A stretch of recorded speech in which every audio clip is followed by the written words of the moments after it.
Hi folks, just a quick update video about the Land Rover. It is late afternoon on the Saturday the 21st of June, and I thought I'd do a quick update video because I've filmed loads of footage over the last couple of weeks of all the work that's been done, but I'm not going to get time to get it all edited and uploaded because there's a deadline on this now. The MOT is booked for Tuesday the 1st of July. That's a week on a Tuesday, so it's got to be back on the road for then.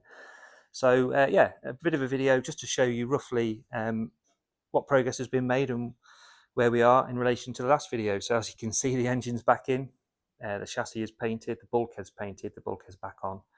The bulkhead is in the colour which the vehicle's going to be, which is a Land Rover colour. It's not a military colour, it's actually a standard Land Rover colour from the era called Eastern Green, which is a nice green. It's a sort of satin gloss or semi-gloss finish that we've gone for rather than full gloss. A little bit easy to maintain, but looks nice.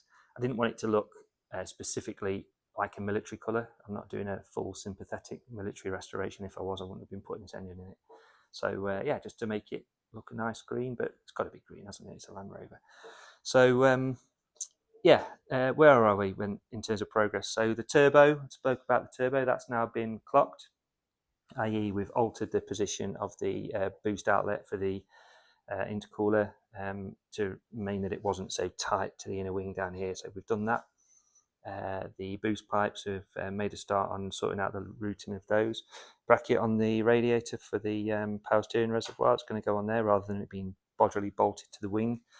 We've got braided hoses throughout, full braided hoses, stainless braided hoses there by a company called Pioneer 4x4, who I was recommended to buy those. They weren't cheap, but I'm really hoping they'll improve the pedal feel and just make it make the brakes feel as good as they possibly can.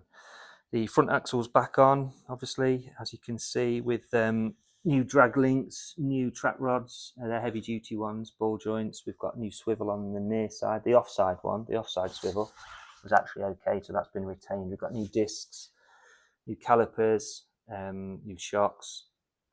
Bits and pieces have been powder coated, panhard rod, new bushes in the panhard rod there. It's Discovery drop link on the steering arm, which is supposed to make it drive a little bit better.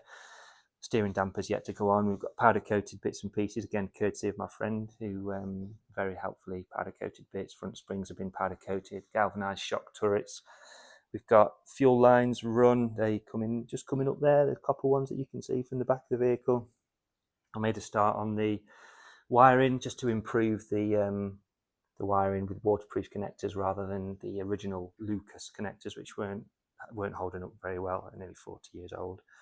The fan, electric fan, that's in the process of being mounted. We've got lots of little bits and pieces. There's a bracket, which I'll show you shortly, for the air cleaner, which is going to fit on these handy bolts on the timing belt housing there. I've done the timing belt, new auxiliary belts there, as you can see. Dad's made a nice little polished cap there for the water pump pulley, rather than it just being an exposed thread like it would have been with the fan removed. Power steering pipes are mounted properly with securely with brackets rather than just floating around in midair like they were. The engine mounts are replaced. There's a new bracket on the bulkhead there for the fuel filter, because the Discovery fuel filter mounting is slightly different. The fuel pipes are slightly shorter, so we've extended a bracket there. Obviously brake servo, steering column, steering linkage, clutch master cylinder all on. The chassis outrigger repair there, all done, painted, new stainless bolts, lots of bits and pieces. The radiator's going to be cleaned up and made a little bit better. Going towards the back, you've all seen the back before, but yeah, fuel lines are done. They go to the back of the vehicle, to the tank. The wiring there, waterproof connectors for the rear wiring, which is that one that I ran through the chassis a few videos ago. That's all done. Still need to be wrapped. That was the last job I was doing today. I fixed a leak on the gearbox before the gearbox went back in. You've seen the clutch and flywheel go back in. The exhaust's on. That was a bit of a pain. Dad did that for me while I wasn't here. He said that was a bit of a pain, but it's all done and on properly. And I don't think we ever covered it, but there's a little cutout in the gearbox cross member. You just see it there, that little U-shape cut out for the exhaust to run through, because the exhaust was actually resting on the gearbox cross member originally. So that's been modified. Pedals are on. Try to use new fixings where possible. There's a little bracket that I mentioned for the air cleaner. So this is what Dad's been working on today. Nice little custom bracket for the 300 TDI air cleaner to go on, which is the obvious solution. I'll post a little video up of that, because there's so many different ways you can fit an air cleaner to a 200 TDI, and some of them are all right and some aren't so good. I think we've come up with a fairly decent solution. So yeah, that's pretty much where we are. Wiring loom is there.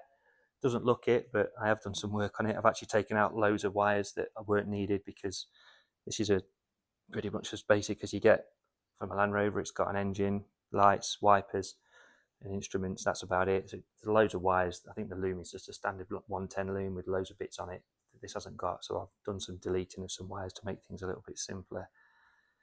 And it's been a hot day today, really, really hot. So I'm going to head home shortly and have a shower and clean up. But I think we're on track for this this progress. The MOT, sorry, on the 1st of July, hopefully. There's still boxes and boxes of bits to go on. And the reason I made this video more than anything else was because, fingers crossed, this will be the last time you'll see the back of the chassis.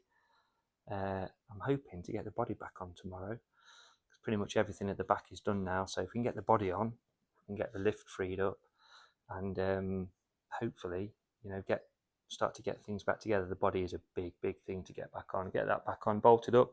We can start thinking about lights, get the seat box back in, get the wiring finished, and then it won't be too much further then from first start. And then inner wings, bonnet, windscreen, instruments, dashboard, seats.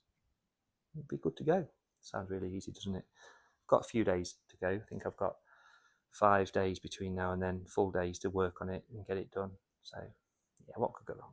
So again, this video has gone on a bit longer than I meant it to, but thank you for, I hope you've enjoyed this, and thank you for watching.